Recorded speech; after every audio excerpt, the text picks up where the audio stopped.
On my way home from work, my brother butt dialed me. He was visiting our dad, who has dementia and lives with me. What I heard made me pull over. "Okay, Dad, one more time," my brother said. "When the lawyer asks who takes your money, what do you say?" I pressed the phone against my ear. My father's voice came through, slow and careful. "Marcus takes my pension. He doesn't let me eat." The road blurred. I gripped the wheel until my knuckles went white. "Good. And the bruises on your arm?" Marcus grabs me when I forget things. I'd never touched my father in anger in my life. I bathed him. I cooked his meals. I quit a better job in another city to keep him out of a facility because he begged me not to put him in one. "Perfect, Dad. You want to live with me, right? Not with him?" Silence. Then, quietly, "I want to stay in my house." "You will. Once the judge makes me your guardian, everything stays exactly the same. Just say the words." I ended the call before he noticed. I sat in a gas station parking lot for an hour, shaking. My brother hadn't visited in 8 months. He showed up 3 weeks ago, suddenly devoted, right after Dad's house was appraised at $400,000. The old me would have driven home and screamed at him. The new me called an elder law attorney and talked for 90 minutes. Her advice was simple. In our state, I could legally record inside my own home, document everything, say nothing. That night, I bought a digital photo frame, the kind that cycles through family pictures. I set it on the shelf in Dad's room, loaded it with photos of Mom, and hid a voice-activated recorder inside the base. Dad loved it. He'd sit and watch her face go by for hours. My brother kept visiting, twice a week now, always insisting I take a break, go out. I've got him. Day 4, I got the first recording. "Dad, we have to practice the crying. The judge needs to see you're scared." Day 9 was worse. "If they ask about the locked door, say Marcus locks you in at night." I'd installed a door alarm so Dad wouldn't wander into traffic at 3 a.m.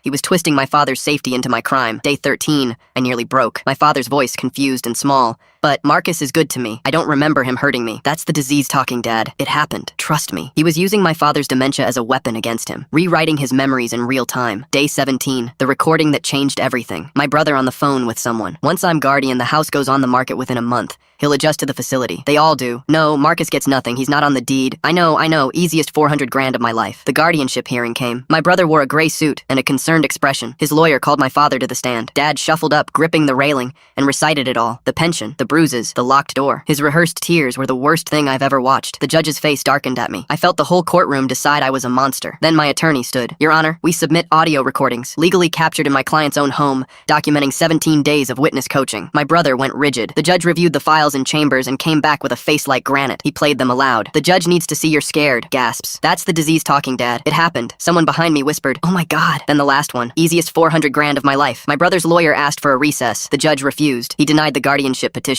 appointed me as Dad's conservator on the spot, and referred my brother to the district attorney for attempted fraud and elder abuse. My brother didn't look at me once as the bailiff walked him out for questioning. Afterward, in the hallway, my father grabbed my sleeve. His eyes were clear for the first time in weeks. "Marcus," he said, "he told me if I didn't say it, you'd put me in a home and never visit. I was so scared of losing you." I held my dad in that courthouse hallway while he cried, and I realized he hadn't betrayed me at all. He'd been lied to by the one person who was supposed to protect us both.